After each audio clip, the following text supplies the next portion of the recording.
Aga äkki hakkame pihta või? Et Martin saab ühineda. Ta juba kirjutab mulle. Väga hea. Vaatame, 2-50-50, kes on liitumas või... vaata kui vahva. Tal läks Windows reinstalli. Ei tea, kas eksperimenteeris ka cloud code'iga midagi, et siin mõnel mehel on see terve kodukataloogi see cloud ära kustutanud, siis tal lasi võib-olla Windowsi reinstalli.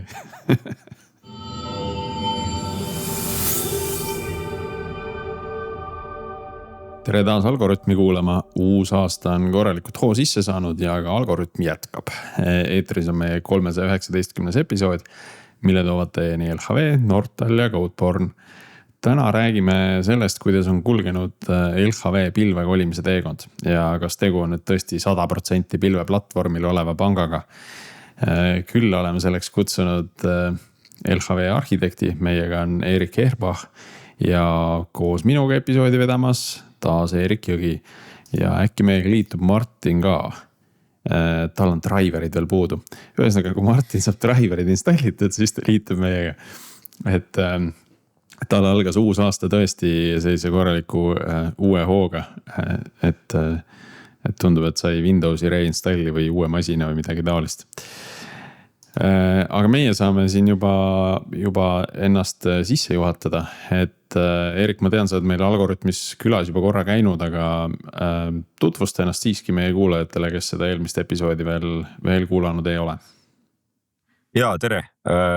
Erik nimeks. LHVs ma olen olnud juba nüüd 8,5 aastat, et ma kunagi alustasin oma karjääri ühest koodimajast, kus ma olin siuke PHP ja WordPressi arendaja ja vahepeal olin projektijuht.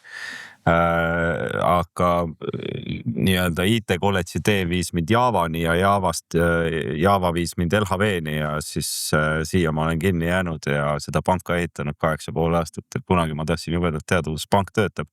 Nüüd ma olen 8,5 aastat olnud natukene aimdust. Et enam-vähem sissejuhatus on tehtud või? Ja nüüd hakkab päriselt see konteksti haaramine, et kuidas äri töötab ja kõik see. Ei, nii hull ei ole, tegelikult läks mingi 2-3 aastat, siis hakkas paika alusema. Nii, miks me sellest teemast üldse, või miks me sind kutsusime, oli see, et LHV on siin mõnda aega kolinud oma panka pilve peale ja kuna LHV on ka elutähtsa teenuse osutaja, siis see ei ole niisama, et võtame sinna mõned virtukad ja paneme kõik asjad sinna jooksma. Et seal on nagu natuke rohkem ja kuuldavasti sina tead sellest nagu lähemalt, et võib-olla hakka nagu tee hästi kiirem meile sinna ajaloo tund ka, et millal te selle teekonnaga pihta hakkasite ja miks, kui sa tead? Jaa, ma võin seda enda teekonna vaatest, võib-olla on kõige kergem seda rääkida, et kui mina LHV-sse tulin, siis LHV oli 100% on-premise töötav pank, sisuliselt 2 või toona isegi 1 andmekeskuses, kui ma ei eksi. Et siis hakkas see 2-õlaline setupi ehitamine alles pihta. Aasta oli siis 2017 ja midagi peale. Ja toona me tegelesimegi sellega, et rakendustel oleks võimalik siis üldse nagu 2 sõlast korraga eksisteerida. Ja ütleme niimoodi, et see nii-öelda cloudi lüke on mõnes mõttes nagu paratamatu olnud ja see kõige rängem pauk võib-olla oli siis, kui meie tänane nii-öelda tehnoloogiajuht kunagi tellis endale uut virtukat, kuhu uus rakendus käima panna ja selle tellimuse täitmiseks läks kusagil pool aastat aega. Et see on-premises nende virtuaalmasinate ülesseadmine, keskkondade loomine, kõige muu nii-öelda keep the lights on kõrvalt lihtsalt võttis nii kaua aega. Ei olnud sellist self-service mehhanismi ka, et saaks ise ennast ära teenindada. Ja rääkimata vist sellest, et kui nüüd see virtukas enam kuhugi ära ei mahu ja uut räkkima ja tellida, et siis läheb veel oluliselt kauem aega. Siis läheb veel oluliselt kauem aega, jah. Et infra oli suuresti toona, sest mõllasidki nagu kogu selle riistvara tellimise setupi ise füüsiliselt ei tehtud, aga suuresti oli seal ikkagi telko abiks ja telko oli ka siis mõneti nagu kas nüüd ajasurves või noh, ei olnud nii kiire, on ju, et lõppkokkuvõttes noh, tegelikult igasugune telko pakutav räkk on ka mõtestatav pilvena, on ju, et lihtsalt AWS on natuke kaugemale jõudnud sellest nii-öelda self-service'ist vaateviklist, et täna, kui sa uut EC2 masinat teed, siis toimib sinu jaoks justkui automaagiliselt, on ju.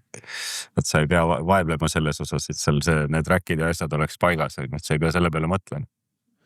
Täna tuli nagu üks mõte veel, et huvitav on, ma millalgi vaatasin seda, kui palju on AWS enda hindu tõstnud läbi aja.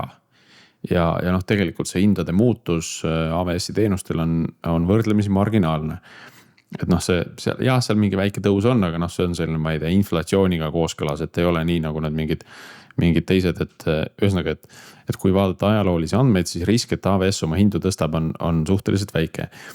Nüüd vaadates, mis täna nagu mäluturul toimub, et noh, et siis enda nagu räkki nagu mälu juurde saada on võib-olla kallim kui AWS-ist võtta nagu mingisugune masin, mis on nagu fikseeritud hinnaga, et noh, ma nagu ei näe, et nemad ka enda hindu tõstaks tänu sellele, et nüüd mälude hinnad tüüpavad lakke, on ju.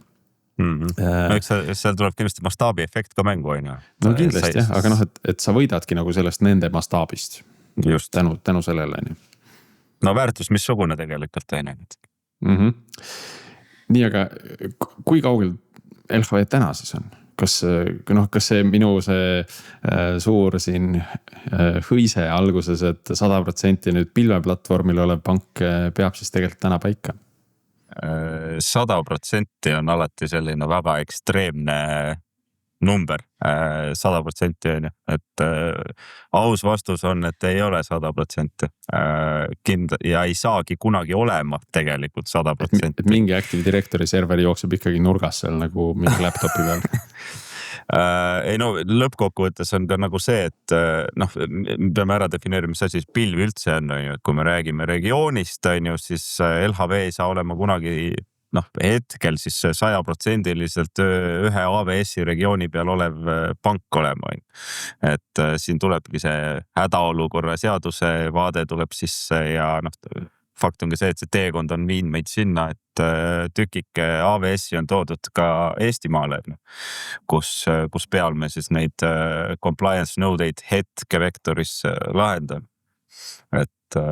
Aga muidu selles suhtes kolimine on, ütleme niimoodi, et terve see viimane aasta on olnud väga tugeva tempoga ja kolimistega on alati see, et sa võid teha lift and ship, aga siis sa lihtsalt oled nende samade probleemidega, mis sul on on-premise, oled pilves ja sa maksad lihtsalt rohkem nende probleemide eest, mis sul on, et me üldiselt läheneme selles natuke ka nagu strateegilisest vaatevinklist jätkusuutlikumalt, et kui me näeme kohta, kus me saame midagi paremaks, kus meil on vaja midagi paremaks teha, siis me ka teeme seda paremaks. Kas noh, sellise nagu inkrementaalse ülemineku puhul on ju, et teeme mingi komponendi paremaks ja kolime pilve. Seal tekib ka terve hunnik sõltuvusi, noh, kus sul teatud teenuste puhul see latentsus on oluline, et nad omavahel nagu hästi saaksid suheldud, kas nagu see on ka nagu probleeme tekitanud või kui palju seda selle peale on vaja mõelda olnud või noh, tegelikult tänane internetikiirus on selline, et vahet ei ole, kas üks mikroteenus on seal teiste kõrval või seal AWS-is? Ei, seda latentsust on ikka tulnud, et siin mingid andmebaasi klastrid, mis sai regiooni ennem ära kolitud, kui rakendused järgi jõudsid, siis seal ikkagi see latentsus oli päris korralik, et põhimõtteliselt mingites situatsioonides isegi 2 korda. Aga üldiselt need ei olnud sellised latentsusprobleemid, millest ei saaks ennast läbi võimelda, need olid pigem sellised latentsusprobleemid, mida me lihtsalt ei teadnud või see oli lihtsalt ma ei saa öelda, et halb kood.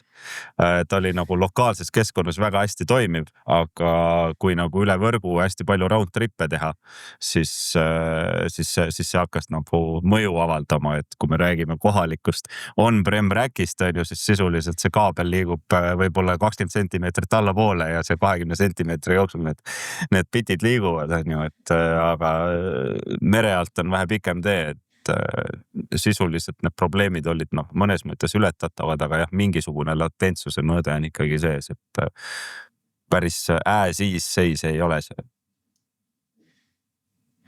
Aga kuidas see on, et see on selge, et 100% ei lähegi kunagi, et mingeid asju ei ole mõistlik kolida ja midagi sellist, aga need, mida te tahate kolida või olete tahtnud kolida, et kas need on nüüd kohal nii-öelda juba pilve peal?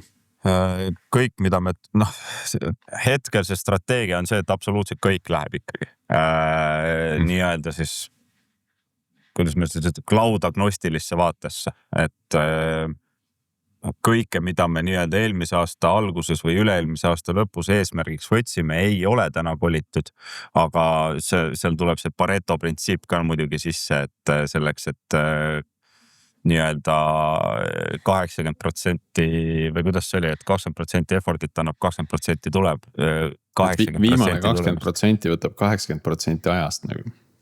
Suure tõenäosusega küll, et neid valusid ja asju ja neid eeldusi, mida me oleme nii-öelda pidanud ümber ka pöörama, et neid on ikkagi olnud, et ta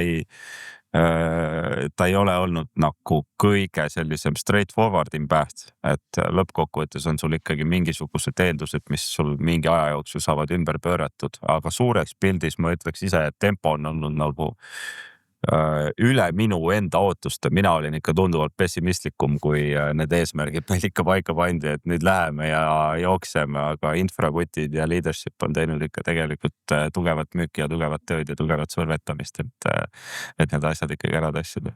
Et puhkusele minna ei tohi, siis tuled tagasi, siis ei saa enam aru, kuidas asi töötab, kuidas pank töötab, et kõik on ringi tehtud. Ei, nii hull ei ole päris. Nii hull ei ole, veel saab aru. Ja ma ütlekski, et võib-olla kui me räägime tavalistest teenustest või rakendustest, kes meil jooksevad, siis meie taust on see, et need on VM-id, mis on ära virtualiseeritud ja seal on siis mingi Ansibliga käivitatud midagi, on ju, et see suur töö läks ka sellesse, et kolida siis Kubernetese peale need asjad, on ju, et oleks sul olnud lihtsalt Kubernetese switch on-premise regiooni, ma arvan, et see oleks olnud kiirem, aga see on täpselt see, me ei tee lift and ship'i, me ei tassi neid virtukaid lihtsalt EC2-desse, sest see ei ole skaleeruv. No sa jätad sellest nii lihtsa mulje, et meil on virtukad, see Ansible ja kõik, et mis siis need kõige suuremad valukohad on olnud, et mille üle on tulnud nagu pead murda või mis on nagu, ma ei tea, tiimi pannud klaviatuure pilduma ja mõtlema, et äkki üldse loobuks sellest jamast, et mida me teeme siin? Ei, seda ei ole kordagi olnud, et paneks loobuma. See ei ole laual olnud. Ma arvan, et võib-olla üks kõige sellisem valgustavam hetk oli minu jaoks isiklikult see, kui me rääkisime ühe sellise rakenduse pilve viimisest Kubernetese klastrisse, mis suhtleb tänase päevani siis meie nii-öelda on-premise Swifti setup'iga, ehk siis Swift on see, mille kaudu liiguvad põhimõtteliselt absoluutselt kõik maksed.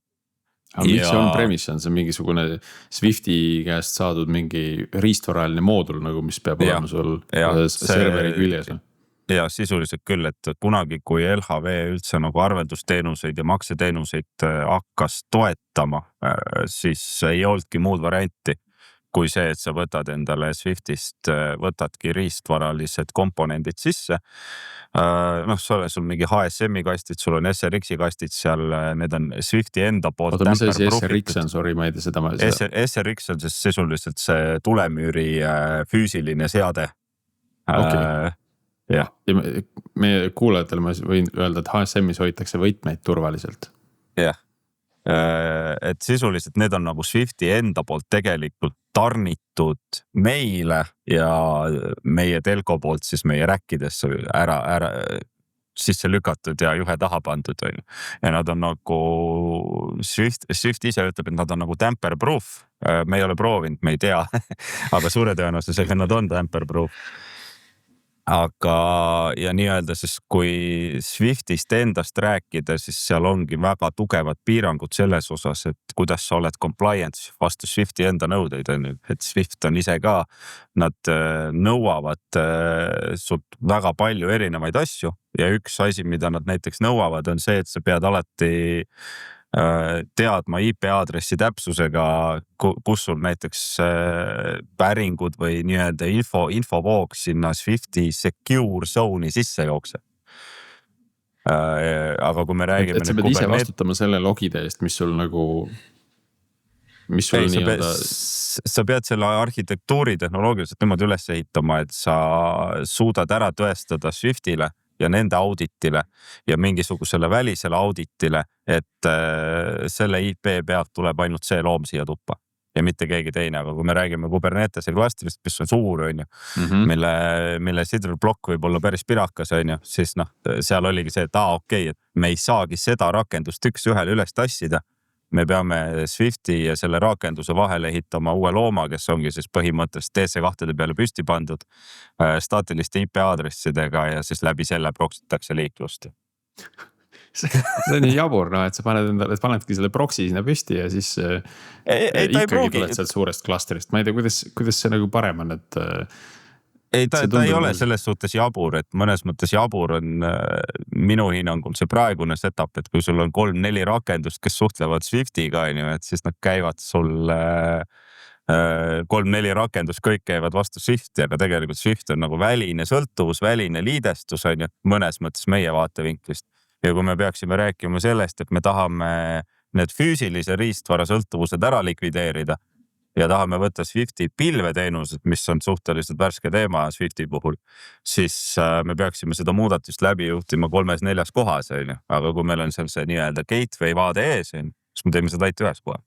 Ja noh, selles mõttes nagu arhitektuurselt ma saan nagu aru, aga noh, tegelikult te olete kohustatud seda proxy't tegema ka siis, kui teil ainult üks teenus nagu kasutab seda kuskil seal Kubernetes. No, põhimõtteliselt küll, jah. Aga noh, see nagu, ta on nagu kergemini tõestatavam, sest ta on, su kognitiivne load on natuke väiksem, sa ei pea mõtlema selle peale, et sul on seal taustal on veel 40 erinevat teenust, mis potentsiaalselt võivad tulla, aga sa pead siis suutma läbi selle olemasoleva Swifti protokollinduse ja mehhanismid ära tõestada, et ta ei tule. Ja ta ei ole kunagi tulnud. Panga vaates turve on kindlasti nagu hästi oluline ja kõrge prioriteediga teema, et kui lihtne või keeruline oli kõiki enda nagu turbetiimi saada sellele pilveplatvormi pardale siis, sest noh, ma ei tea, muidugi sõltub, mis taustaga nad on, aga noh, et seal võib ka olla, et asjad hakkavad nüüd teistmoodi tööle, eks ole. Nemad on pigem harjunud, et kui asjad on töötavad, on auditeeritud ja turvalised, et noh, miks me siis ärme siis enam muuda nagu igaks juhuks. Ei, meie infoseki tiimiga ma ütleks, et meil nagu neid muresid ei ole, et nad on ikkagi väga tugev selline brain power, keda kasutada mingite asjade lahendamisele sellist nagu, kuidas ma ütlen, hierarkilist tehke nii vaadet ei ole, et see on üldiselt ikkagi väga tugev koostöövaade seal, et üldiselt meie infoseki tiim on väga võimekas ja need on üpriski noh, ma ei saa öelda, et nad on nagu, ma ei saa nende eest rääkida, et nad on nagu full on-prem või full cloud, on ju, aga... Võib-olla nad vaikselt nagu iga õhtu sõidavad koju, mõtlevad, et tuled arendustiimi siis. Ei, on nüüd vaja seda värki. Ei, seda ma ei usu, et lõppkokkuvõttes me kõik saame aru, miks me seda asja teeme ja noh, ettevõtte eesmärk on ka ikkagi kasvada ja noh, kliendile väärtust pakkuda läbi selle kasvu, et kui me kõik kinni keerame ja jääme siia väga turvalisse keskkonda, kus kõik on lukus ja mitte midagi teha ei saa, siis lõppkokkuvõttes pole neil ka tööd varsti.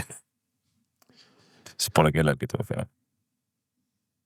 Kas selle teekonna jooksul midagi nässu on ka läinud nagu nüüd noh, mingid hiljutised nagu vussiminekud? Et mõni Eesti suur pilveplatvormi arve, mis on tulnud mingi autoscalingu tõrge? Billingu vaatest ma ei tea, aga meil just alles oli siin üks, ma intsidendi sisse ei ole läinud, aga meil sisuliselt kadusid kõik klastris olevad poodid kadusid maha ja enam üles ei teadnud tulla. Aga see oli suuresti nii palju, kui ma mäletan, siis see oli suuresti Confi teema, mis puudutas rakendusi endaid, et kui hästi nad suudavad nii-öelda siis livenessi ja readinessi korral endast seda infot välja anda, et see oli, ma ütleks, see oli õppekoht lihtsalt. Midagi hullu ei juhtinud, saime ilusti välja, aga korra oli šokk ja päänik. Korra oli hirmus. Õpetame siis meie kuulajaid ka, et mis seal siis nagu täpsemalt sees oli, et kuidas seda livenessi ja readinessi on nagu mõistlik üles seada niimoodi, et tavaliselt ju pannakse mingi status endpoint, mida siis Kubernetes käib ise pingimas. No teoorias peaks olema nagu see, et kui su rakendus sõltub millestki, kui su poodi eluterve toimimise jaoks on vaja mingisugust sõltuvust, siis nii-öelda livenessi vaates selle sõltuvuse kontroll on sees. Ja kui seda sõltuvust enam ei ole, siis sa propageerid välja, et mu liveness on nüüd halb. Võtame lihtsa näite, sul on tavaline mingisugune väike mikroteenus, mis sõltub andmebaasist. Kui sa olete üles ehitanud niimoodi, et ilma andmebaasita see rakendus töötada ei saa, siis peaks olema välja peegeldatud livenessi puhul andmebaasi kadumise korral, et nüüd on pidu läbi. Aga sa võid alati ehitada rakendus ka niimoodi üles, et ta suudab ilma andmebaasita opereerida. Ma ei tea, mis moodi, aga mingisugused lokaalsed cache'id või mingisugused alternatiivsed variandid, kuidas ta siis 5 minutit veel suudaks püsti olla, et sellised variandid on alati laual. Aga see on jälle see, et kui palju effortit sa paned, et mingi väike väärtus ära tassida, Tavaliselt vist vaikimisi see pigem nii ei ole, et vaikimisi on pigem, et kui teenus on püsti, mikroteenus on püsti, siis on liveness check on nagu üks ja hästi. Ja pigem tehakse seda nagu selle readiness checkiga, et kas ta on valmis nagu teenindama kliente. Aga samas ma saan aru, mis mõtled, et sest see tekitab nagu omamoodi probleemi, et siis Kubernetes vaatab, et jah, mul on nagu ma ei tea, 5 teenust on püsti ja 5 poodi on püsti, et ta selle readinessi peale ei hakka vist ise aktiivselt nagu välja vahetama seda poodi. Ja seal oligi, kui mu mälu nüüd ei peta, siis readiness on see, et liiklus suunatakse peale ja liveness on see, et ta üritab seda uuesti käivitada. Et see on jah siuke valikute küsimus ja see sõltub hästi teenusest. Üldiselt sellised, kui me räägime Springist ja Javast, siis üldiselt need nii-öelda out of the box lahendused töötavad suhteliselt loogiliselt, et ära majutada neid asju. Okei. Aga nüüd, kui te nagu enamus on ikkagi kolitud juba, et kas sa näed juba ka mingeid selliseid käega katsutavaid võite sellest, et nüüd me oleme need ära teinud, et midagi on nagu oluliselt lihtsam teha või lihtsalt, ma ei mõtle nagu arvete poolelt või kuskilt mujalt, et aga mingit nagu tehnoloogilisi võite? Ja kindlasti, ma ütleks, et võib-olla selle kolimisega sellist tehnoloogilist võitu pigem annab pikaajaline vaade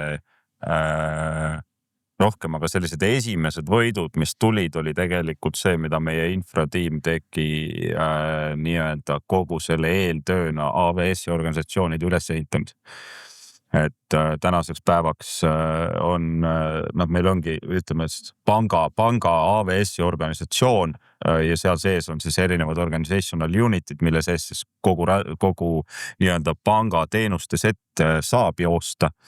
Ja siis põhimõtteliselt on see, et infra ise pakub meile siis Kubernetese või EKS-i teenust, kuhu me saame siis deployda oma teenuseid, mida me tahame Kuberneteses, aga samaaegselt on meil kõrval siis meie nii-öelda, kuidas ma siis ütlen, valdkonnapõhised kontod, kuhu me saame ka panna mingisuguseid asju, mida me näiteks mingil ajahetkel ei suutnud või ei jõudnud või ei tahtnud seal EKS-is jooksutada.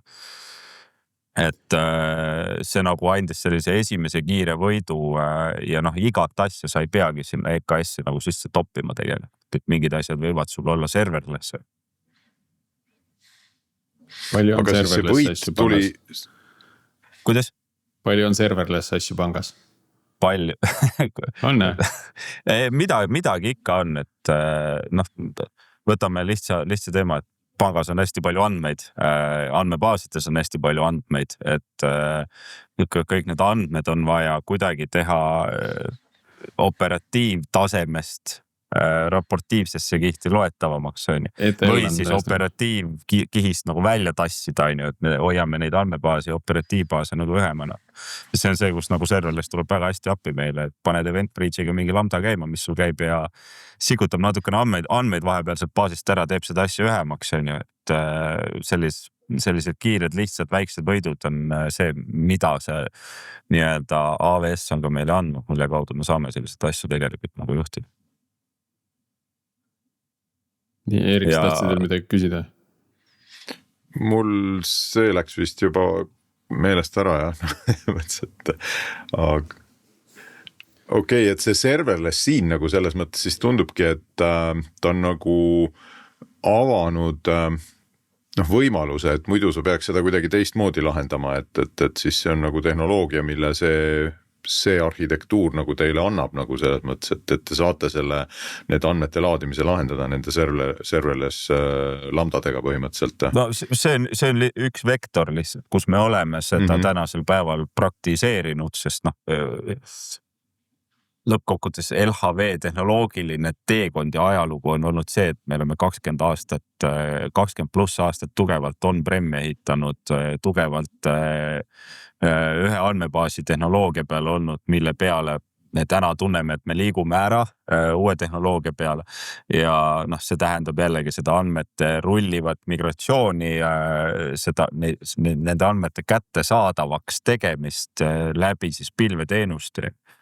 Et hästi tugev teema, mis täna meil laual ongi kogu andmejärvendus ja andmete välja tassimine operatiivtabelitest sellisele viisile, et sul ongi compute ja storage on nagu eraldatud, et see on nagu ainuke viis, kuidas sa pilves päris nagu kulused ka kokku hoiad, et sa ei pane sinna ühte suurt mingit andmebaasi klastrit jooksma selleks, et ära teenindada kogu raportiivne vaade, mida pank peab teostama, vaid meie strateegia on tugevalt andmejärvede pihta läinud ja me nii-öelda siis me vaatleme andmeid kui toodet iseennast. Ehk siis kui minul on mingisugune rakendus, mis opereerib kliendi andmetega, pakub kliendile mingisugust väärtust, siis ta pakub kliendile mingisugust väärtust, aga ta peab ka siis nii-öelda ettevõtte või toote arenduse vaates siis olema piisavalt võimekas, ma suudan nende andmete pealt teha mingisuguseid analüüsi ja siis downstreamis ka võib-olla kokku siduda neid andmeid mingi muu pangatoote või muu andmepunktiga. Ja kogu selles etapi jaoks andmebaasi klaster ja selle kaudu siis kogu raportiivset kihti juhtida on asi, kust me liigume nagu väga, ma ei saa öelda agressiivselt, aga nii-öelda strateegiliselt liigume uutesse suundidesse. Et see on ka üks. Aga mis see siis on, et tõstate need andmed sealt operatiivbaasist siis sinna järvedesse, jaotate kuidagi laiale vastavalt siis nende raporteerimisvajadustele kuidagi või? AWS-il on väga hea toolset selle jaoks nimega Lake Formation, mille kaudu põhimõtteliselt sa saad ehitada endale andmekataloogi sellise metaandmestiku oma mingisuguse X konto peal üles. Nagu ma ütlesin, meil on erinevad kontod erinevatel valdkondadel, tiimidel, siis Lake Formationiga on võimalik siis juhtida ühe konto piires mingisugust reeglistikku, kes saab ligi, millele ta üldse ligi saab ja kuidas ta ligi saab ja selle kaudu on nagu tegelikult granulaarsel viisil palju parem kogu seda tulevikuvaadet ka juhtub. Aga lõpuks need tehnoloogilised märksõnad on siin Apache Iceberg, mis on siis nii-öelda, ta ei ole mitte midagi muud kui klassikalised columnar storage Parquet failid, millel on meeletult palju metadatat kõrval ja selle abil siis sellised tööriistad nagu Athena ja Snowflake ja Redshift saavad väga hästi neid andmeid nagu lugeda niimoodi, et nad ei mõjuta mitte kuidagi, mitte midagi tegelikult. Et me loetaksegi see S3-st. Ja pluss sa saad seda inkrementaalselt teha ja uuesti teha, kui on vaja. Just. No sa mainisid korra sellist pilveagnostilist lähenemist, aga samas Lake Formation tundub nagu väga AWS-i spetsiifiline featuur või võimekus on ju, et kas see on ainult nagu nende andmejärvede loomiseks või halduseks ka, et kuidas miks mitte nagu geneerilisem lahendus? variant, siin on lõpuks ikkagi see time to market on ka küsimus, et noh, kui me räägime, noh, mina enda peas splitin selle probleemi alati kaheks, mul on storage, mis on S3 on ju, aga seal taustal võib olla ka sul mingi Minio või Azure Blob Storage või GCP mingisugune objekti hoidla on ju, et võtad tavalise Minio ja sellega saad seda täpselt samamoodi juhtida, see API on täpselt üks ühele ülekantav ja su storage küsimus ongi lahendatud, aga nüüd teine teema on compute ja noh, compute'iga on paraku ikka see, et kui sa hakkad ise ehitama, see võtab tunduvalt rohkem kognitiivset load'i kui see, et sa võtad selle AWS-i manageeritud teenuse, et esimene võit, esimene iteratsioon võidust kätte saada ja siis sealt edasi liikuda. Kui see tundub loogiline, mis ma räägin.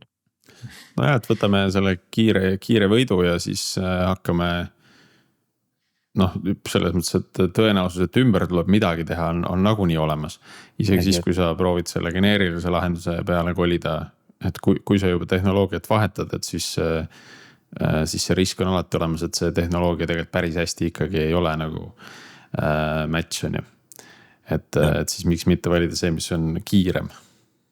Aga noh, ma ütlen selle lake formationiga me oleme nagu nii algusfaasis tänasel päeval, et see võib vabalt pivoti saada hoopis teise suunda ja võib juhtuda see, mida Priit ütleb, et teeme generic lahenduse ise hoopis. Et hetkel on ikkagi sellised kiired pokid käivad nendel teemadel. No ma saan aru, need andmed seal all selles on nagu noh, nii-öelda geneerilises formaadis, et kui te otsustate ka mingeid pivotit teha, et siis selle nagu ümbermängimine ei ole liiga kallis, et see on see metadata on see, mis seal eelkõige on see Amazoni spetsiifiline on ju. Ja. Just. Sa seal alguse poole tagasi minnes see baasi teema, sa ütlesid, et te lähete ka oma nagu, kas see puudutabki puhtalt seda raporteerimise poolt või te teete kuidagi oma rakenduste andmebaasides ka mingid nagu migratsiooni või sa kuidagi sõnastasid selle niimoodi, et meie taust saad sa sellest lähemalt rääkida või tahad sa? Ja meie taust on see, et meil on väga tugevalt olnud majas MS SQL, Microsoft SQL Server ja ta on meid väga hästi teenindanud, aga temaga nüüd pilves ongi nagu need mured, et teda on väga raske skaleerida, sest noh, lõppkokkuvõttes, kui sa võtad kõik need vanemad andmebaasi tehnoloogiad, kas see on Postgres, kas see on MariaDB, kas see on MS SQL või jumal hoidku Oracle, siis nad on kõik nii-öelda originaalist disainitud sellistel 80-ndate lõpus, 90-ndate alguses on. Ja noh, toona kehtis ju väga tugevalt põhimõte üks masin, kõik on lokaalne, kõik on kiire. Aga kui pane lihtsalt suurem masina, et kui vaja nagu juurde vaja. Et vertikaalis skaleerimine on üldiselt lihtne, pilves üpriski kallis. Et aga tänasel päeval siis meil on tegelikult uus andmebaasi tehnoloogia välja valitud, selleks on lühitermin on tal TiDB, originaaltermin oli Titanium DB, aga tema lüpsu andmebaasi, TiDB. Jah, TiDB. Et see on sisuliselt 2017 aastal nullist alustatud MySQL-i protokolli peal töötav key value store, kus on computer storage. Päris julge valik nagu võtta midagi, mis on 7 aastat tagasi nagu stardi saanud, et aga meil on success stories'id ka, et minule teada olevalt LinkedIn on TiDB peale kolinud, Bolt opereerib TiDB peal ja meil alles hiljuti oli TiDB esindajatega oli selline lõuna, kus kes maksis? See on tähtis. Nemad maksid. Võtta, aga ei, seda lõunasisu ma ei seda igaks juhuks ei hakka ütlema, selle võib välja lõida. Et nad on committed ühesõnaga, et te saaksite endiselt nende lahendust kasutada. Nad ilmselt toetavad teid ka selle asja juurutamisel ja haldamisel. No tegelikult tõele au andes, siis meil sai alles nüüd 4 päeva tagasi sai esimene klaster toodangus püsti niimoodi, et meil esimene teenus juba jookseb päris edukalt selle peal. Kliendid veel ei näe, aga jookseme sinna peale, et näeksid. Või noh, nad ei näe nagunii su peal.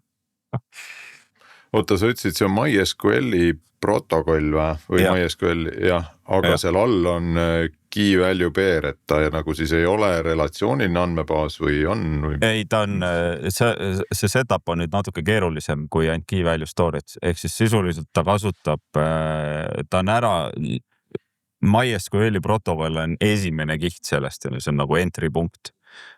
Siis sul selle taga istub selline asi nagu placement driver, siis sul on storage node'id ja siis sul on, mis on TiKV-d on ju.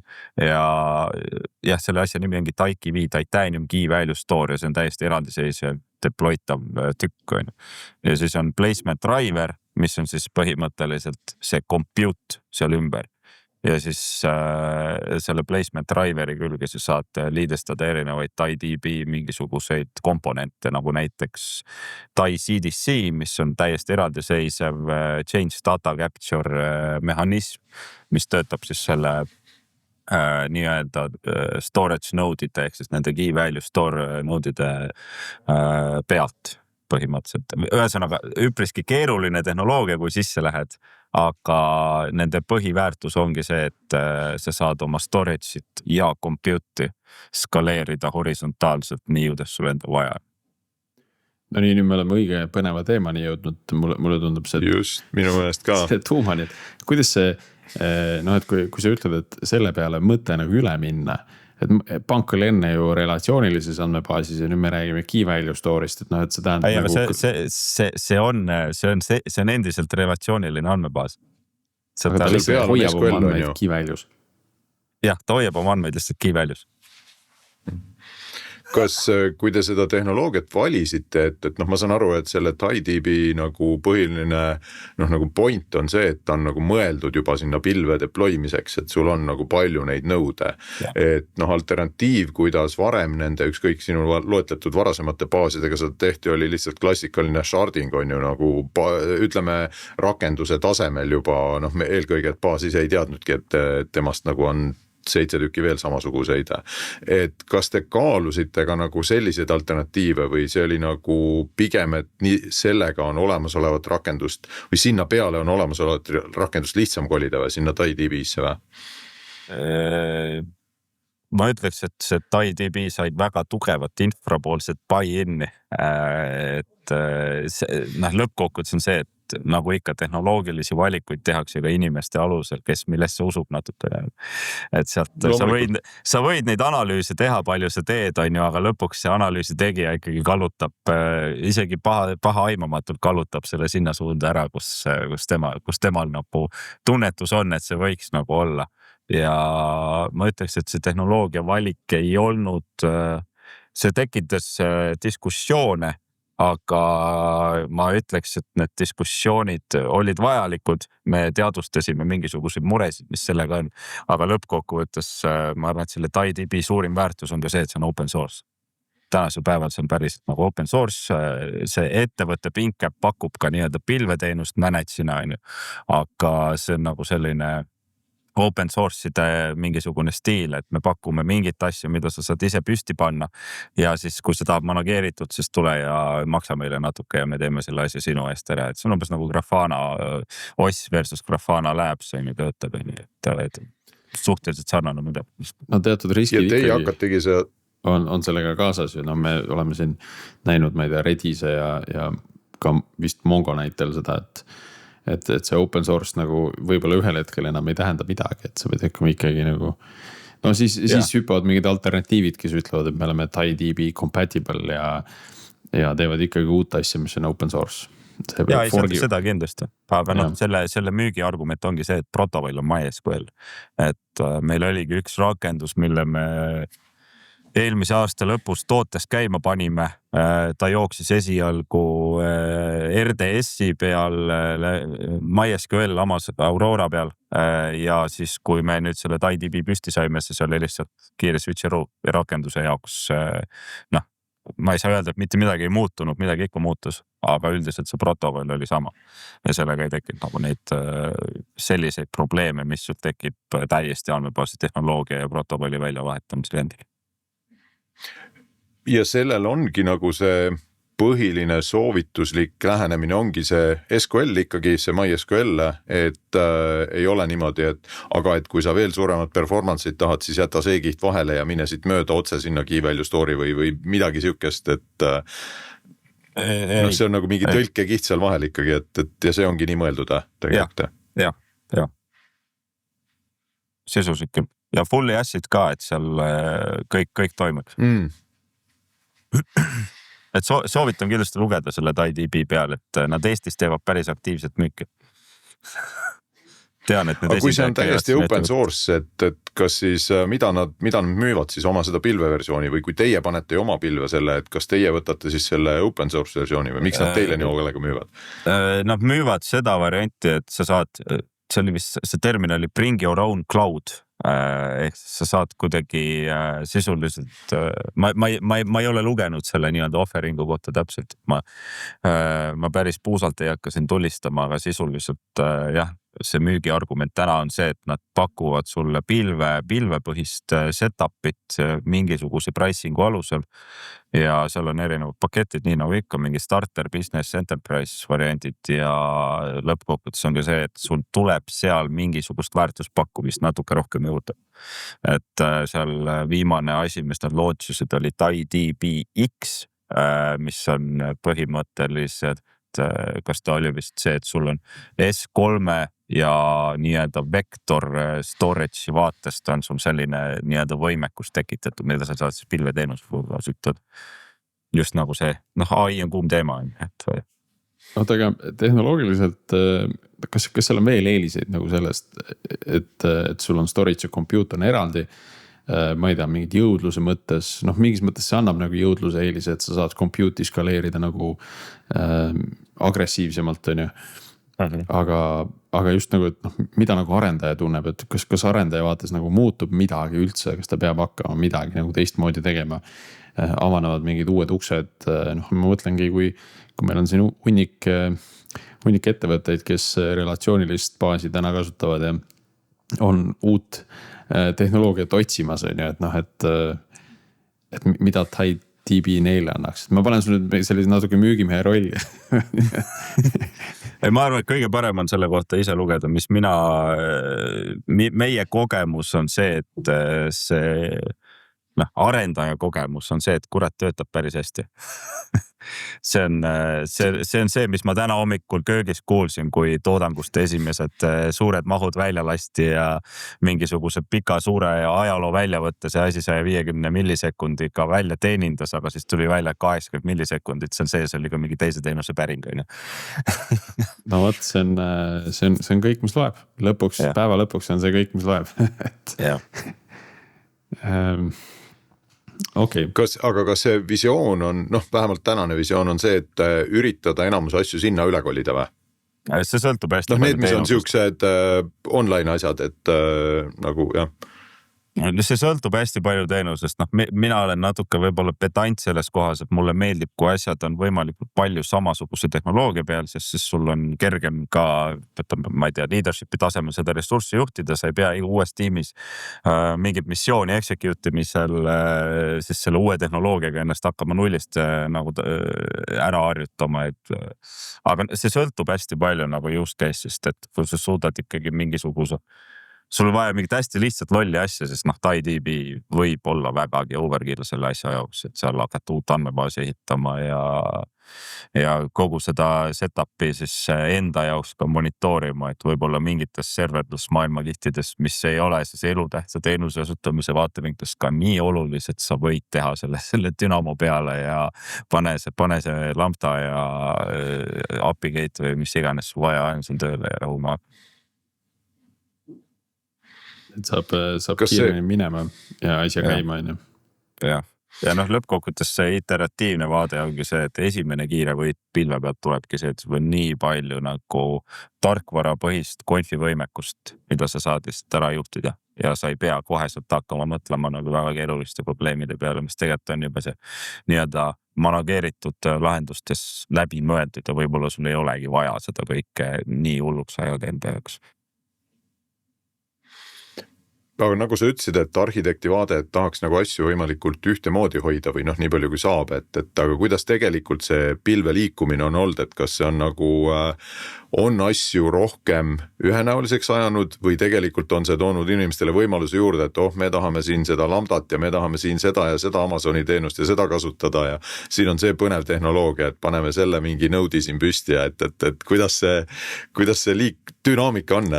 Vaata, me oleme praegu nii varajases faasis, et pilt on läinud kindlasti oluliselt kirjumaks, aga vähemalt sa saad ühe selle AWS-i kasti kõigile ümber joonistada. ma ütleks, et see hea küsimus, et ma ei tea, mis tulevik toob, aga ma tean seda, et viimased 2 aastat meil on olnud ka väga tugev selline kompetentsijuhtimine ahelas, inimesed, insenerid on pidanud ennast, nad on sunnitud olnud Terraformile ennast kurssi viima, nad on sunnitud aru saama, kuidas AWS-i, ma ei tea, ECS-i loogika töötab, kuidas töötab Lambda, kuidas töötab S3, et ja paraku nende kompetentsi nii-öelda kasvu harjutamisel ehk siis enda harimisel ja mingi väärtuse loomisel. Sa ikka paraku vaatad kusagil Giti repost, mida keegi teine teinud on. Ja siis väga paha aimumatult tuleb sealt copy-paste sisse ja siis tassitakse mingisugust asja kokku. Et praegu ma ütleks, et see setup ei ole nagu väga divergent olnud. Üldiselt need põhimõtted asjad, mis moodi ma ei tea, neid Terraformi mooduleid ehitame ja sealt asju välja rullime, seal on printsiibid on paigas.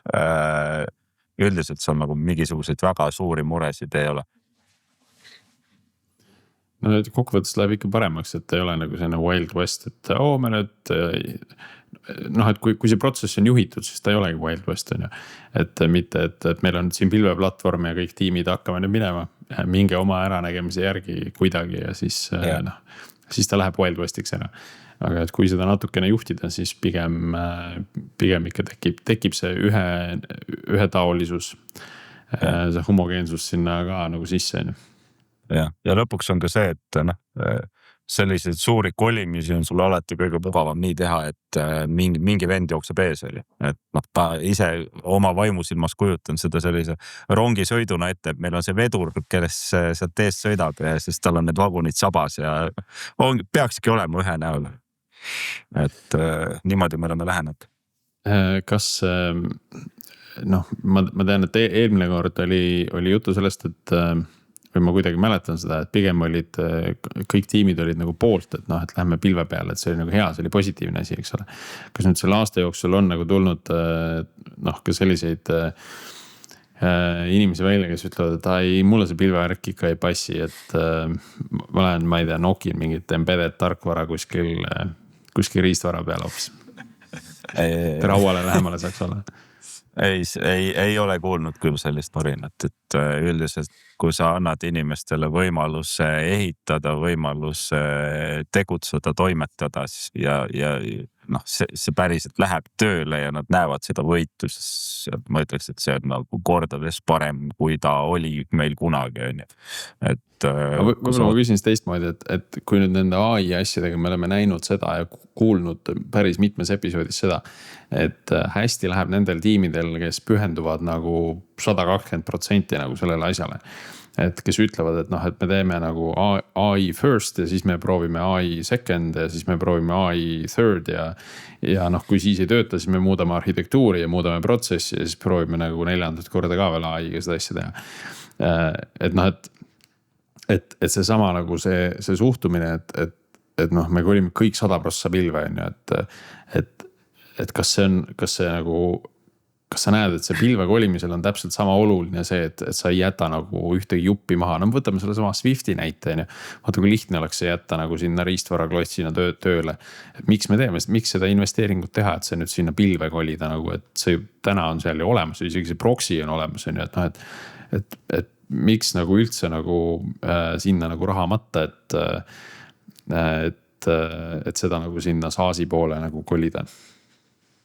Ma arvan, et see kiirus tulebki siin lõpuks mängu, et nii pea, kui sa istud nende on-prem masinate otsas, sest lihtsalt sa teed selle tellimuse ja sa jääd seda ootama, et see on see valu, mida väga paljud insenerid on meil siin majas tundnud ja sealt valust me oleme üle saanud ja selle nii-öelda kui sul valu läheb ära, siis sul on ikka hea tuju, on ju. et siis selle pealt on. Aga see on selline valu, et see on nagu, ma ei tea, valus on kord aastas. Et ma ei kujuta ette, et sinna Swifti masinatele mingeid servereid nagu sageli juurde tellitakse, et see on see stabiilne tükk, on ju, et Swift ju ka ilmselt ei muuda nagu. See Swift on jah, omaette huvitav loom ja ta on täiesti nagu eraldiseisev kaasus tegelikult, et Swift tänasel päeval pakub pilveteenuseid, aga Swift on selline huvitav intermediate body, et nad pakuvad ka nii-öelda välkmaksete vahendamise teenust mõnes mõttes. Ja nende meie case ongi see, et me ei saa sellele asjale lift and ship'i teha. Me ei saa võtta seda olemasolevat Swifti või panna seda pilve, sellepärast et seal on, nad on suutnud ära virtualiseerida oma tulemüüri nii-öelda räki siis põhimõtteliselt, mida nad SRX-is kutsuvad, on ju. Aga nad ei ole ära suutnud virtualiseerida seda HSM-i kasti, mis siis põhimõtteliselt pakub tänasel päeval välkmaksetele siis seda signeerimise võimekust.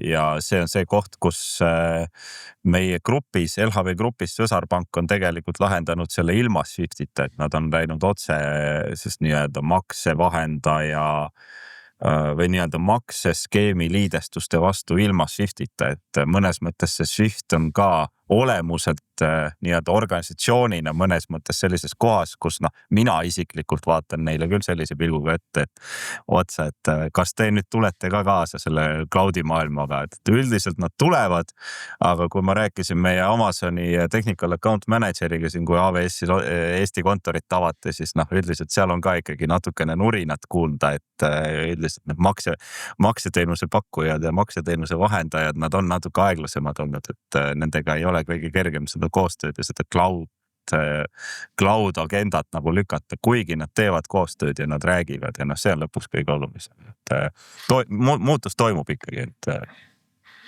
Kas Amazoni see Cloud HSM on ka kuidagi teil kasutusel või? Mitte siis ma saan aru Swiftiga seoses, aga kuskil mujal või? Ma jään vastuse võlgu, ma ei saa öelda, et ei ole.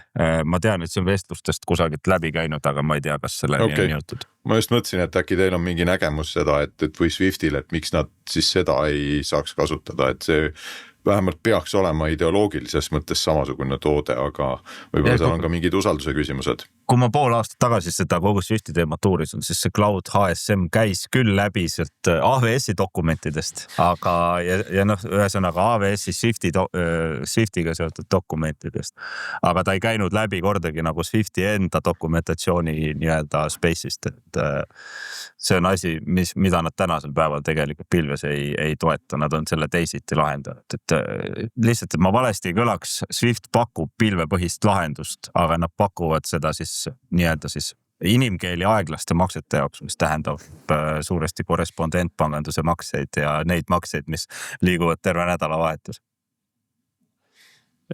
Ma tulen tagasi korra selle elutähtsa teenuse osutamise juurde. Me siin oleme viimasel ajal palju kogenud, täitsa ise kogenud ju kogu seda Cloudflare'i jama. AWS-il oli nagu mitte kaua aega enne seda mingisugused suuremad tõrked, kogu aeg mingid ankrud jooksevad meil mööda merepõhja, on ju.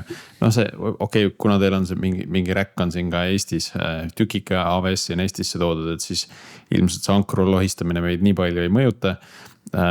Cloudflare ja siis mingid AWS-i nagu enda, ma ei tea, control plane'i tõrked, kui immuunne pank täna nagu nende asjade vastu on? Kuidas te seda immuunsust olete nagu ehitanud? Täna oleme. Seal on see põhimõte on see, et meie see tükike AWS-i põhimõtteliselt selle kaudu siis läbi satelliitide prooviks seda control plane'i alles hoida. Et läbi selle saaks seda asja juhtida ja DNS-i vajadusel ka timmida, kui päriselt peaks nagu kõik kaablid läbi tõmmatama. Sealt on veel erinevad uitmõtted läbi käinud, et huvitav, et kas me oleksime võimelised ka pakkuma kogu nii-öelda panga elutähtsa teenuse osutamise vaateid läbi selle sama lahenduse, aga noh, see tähendab väga tugevat CDN-i mingisugust cache'i ja kõike sihukest teemat. Et läbi mingi satelliitühenduse. Ja, aga noh, see on päris, see on sõna otseses mõttes kosmos on ju, et sa pead Tallinnast kosmosesse saama ja kosmosest alla regiooni tagasi. et mõtted käivad täna, noh, me oleme täna veel sellises faasis, kus me ei ole veel nii kaugel nende mõtteharjutustega, aga see läheb ka natuke üle minu pädevuse, et seal on meil vähe targemad inimesed seda asja läbi mõtestamas, et eelmises LHV saates, LHV algoritmi saates, kes Kain Kalju rääkimas, tema on see brain powers on taustal, et No, kui palju sinu vaatest ja sama elutähtsa teenuse poole pealt see, et noh, eraldada ära, et noh, mingid pangateenused on elutähtsad, mingid ei ole, et te peate neid kuidagi hoidma eraldi või noh, mitte ei pea, aga tahate tõenäoliselt hoida kulu efektiivsuse mõttes eraldi, et mingid asjad peavad nagu kogu aeg käima ja mingid asjad ei ole need elutähtsad asjad, mis võivad nagu nendel äärmuslikel juhtudel nagu kokku kukkuda, et kuidas selle joone tõmbamine teie vaatest, kui keeruline see on või ja veenduda, et need nagu tegelikult ka siis on, et see joon on seal vahel ja ühel pool on fine, kui see maha kukub. Ma ütleksin, need jooned on suuresti 3 lahtrisse tituleeritavad, et meil on nagu mitte kriitilised funktsionaalsused, meil on kriitilised funktsionaalsused ja meil on elutähtsa teenuse osutamise funktsionaalsused. Üldiselt kõik, mis on kriitiline, ei pruugi olla elutähtis, aga ta on nagu äriliselt kriitiline, aga kõik, mis on elutähtis, on ka äriliselt kriitiline. Et seal on need piirid tõmmatud tänasel päeval, noh, ma ütlen, me oleme 20 aastat seda panka ehitanud, 20+ aastat seda panka ehitanud, et meil on väga palju neid kohti, kus me saaksime eraldada, et meil on see elutähtis teenus ongi eraldi tükk, mille me tõmbame käima, kui asi ventikasse lendab, on ju, ta saab oma data kusagilt sisse ja kõik toimib, on ju, aga noh, selle nii-öelda time to effort ja value to effort on nagu küsitav. Et täna me lähtume sellest, et me võtame ja lööme need, et kui mingi teenus sisaldab elutähtsa teenuse osutamise jaoks vajalikku funktsionaalsust, siis ta on automaatselt see kõige kriitilisem asi ja see peab olema meil nii-öelda Eestis koha peal olemas. No see... Ehk siis jah, kokkuvõttes see pingutus ongi päris suur ja mõne koha peal on lihtsam noh, nagu panna suurem tükk selleks nii-öelda elutähtsaks selle asemel, et sinna sisse hakata kuidagi seda joont tegema ja siis seda datat vaatama, et äkki peab selle ühele poole või teisele poole tõmbama. Mulle tundub, et see peab üsna nagu selline apokalüptiline sündmus olema ka, et sa hakkad juba elektrit säästma sellega, et paneme nagu mingid kriitilised asjad ja mitteolulised asjad kinni ja jätame ainult selle eto käima. Või jah, et hakkame serveri ressurssi nagu säästma sellega, et võib-olla kui see RAM veel kallimaks läheb, et siis mingid teenused tuleb kinni panna. Eks lõpuks siin tasub alati, mulle jubedalt meeldib see nii- öelda Amazoni CTO, AWS-i CTO Werner Vogels ütlus, et kõik failib kogu aeg, et planeeri failimiseks ja mitte midagi ei lähe kunagi katki. Et noh, sellise põhimõttega vähemalt mina üritan seda tehnoloogia vaadet ja seda inseneeriat siin pangas juhtida, et üldiselt meil ei ole nagu väga suuri probleeme, aga noh, mitte keegi kunagi ei ole Eestis läbi testinud päris etot, on ju. Ja noh, selle läbi testimine on ka oma ette ooper, kuidas sa üldse testid seda. Ma arvan, et kui kõik inimesed ümberringi aru saaks, mida selle testimine tähendab, siis nad ütleks, et ärme tee seda. Nagu. Ärme tee seda, jah. Kas on ka mõeldud multicloudi peale? Et noh, kuidagi nagu siin võib ka, ma ei tea, poliitilistel põhjustel võib AWS-i tarbimine kauges tulevikus olla nagu raskendatud. Et see on, minu jaoks on see müstiline maailm, eestlased on nii usaldavad tehnoloogia ja sageli ka heade suhete suhtes, et kui ma olen siin jälginud UK digitaalse identiteedi vestlusi, noh siis üks minu jaoks nagu kõige hämmastavam argument oli see, et okei, et noh, et meil on täna nagu demokraatia ja riik ei jälgi meid, nad on öelnud, et nad ei jälgi meid, aga mis siis, kui nad tulevikus tahavad seda teha? Et siis me anname neile ju nagu tehnoloogilised vahendid selleks. Ehk siis noh, nad on nagu täitsa valmis selleks, et ma ei tea, tulevikus on UK mingi dictatorship on ju. Ja nad kardavad seda potentsiaalset tulevikku või mitte potentsiaalset tulevikku tegelikult, aga noh, sellest hoolimata nad seda riskina nagu kaaluvad ja vaidlevad digitaalse identiteediga või identiteedi vastu siis selliste argumentidega.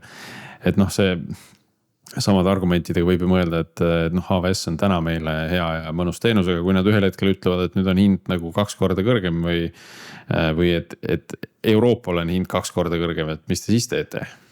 No siis on stress exit. No ma ei tea, kui suure tõenäosusega tegelikult pangal on absoluutselt iga komponendi osas, mis sisse ostetakse ja mis tituleerib ennast mingisuguste kriteeriumitega, on vajalik läbi mõelda siis exit plaan, et ka AWS-il on olemas exit plaan. Mis ta suure tõenäosusega tähendab, on mingi teine cloud provider, aga lõppkokkuvõttes see paneb ka meid nagu sellistesse piirangutesse, et me siin ennem rääkisime nagu serverlessist on ju, ja me ei tee serverlessi peal, me ei tee kriitilisi asju.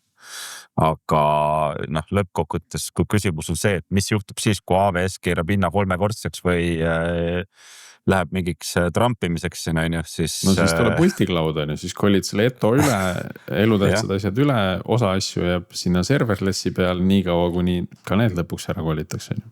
Mis sa arvad, mis need teised siis teevad, kui Amazon hindu tõstab? No jah, okei, no siis on, ma ei tea, siis on need Euroopa pilved võib-olla mingi Hertzner ja kes siin on päid tõstmas, et nemad võib-olla kasutavad juhust ja lubavad, et nad veel ei tõsta hindu. No vot, see on jah siuke, minul klaaskera ei ole, mina tulevikku ennustada ei oska. Aga see on kindlasti asi, millest tuleb rääkida, aga ega see midagi ilusat välja pakkuda ei ole, et suure tõenäosusega, kui sul peakski olema see, et su suured USA pilveteenuse pakkujad tõmbavad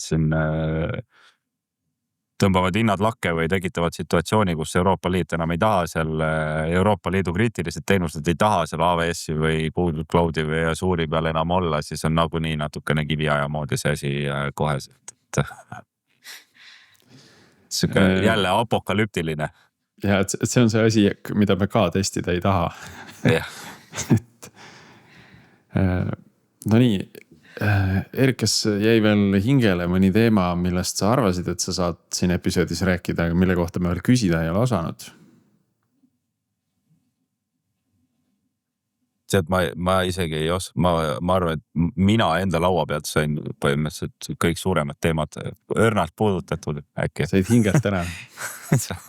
Ei, mul hingel on ainult entukas, et ägedad ajad on meil majas, et ma ütlen, ma olen 8,5 aastat olnud, et viimased 2-3 on kõige põnevamad. Aga jah, nüüd mulle meeldib ka näiteks LHV puhul, mulle meeldib ka see, et see on vist ainuke pank, kus ma tean CTO-d ja arhitekti, et kui midagi on katki, siis ma tean kohe, kellele kirjutada, screenshot'i saata, et kuule, siin on mingi bugi. Ja ei, see community töötab, meil oli tegelikult alles siin aastavahetusel oli ka üks intsident internetipangast, kus ka keegi teadis ühte arhitekti ja siis tegi kõne peale ja 2 tundi läks mööda, parandati ära. Et see kindlasti toetab nagu seda Eesti elutähtsate teenuste osutamise võimekust, et meil on see grupp inimesi on piisavalt väike, et kõik teavad kõiki. Nii ta on. Nii, aga siis tõmbame episoodile joone alla. Aitäh tulemast, Erik, ja aitäh, Erik, minuga seda episoodi tegemast. Martin oma drivereid ei saanudki vist installitud, loodetavasti siis ta liitub meiega järgmine episood. Aga meie kuulajatega jääme taas kuulmiseni uuel nädalal, kui me räägime sellest, milline siis võiks olla 2026. aastal kõige parem tehnoloogiline pinu.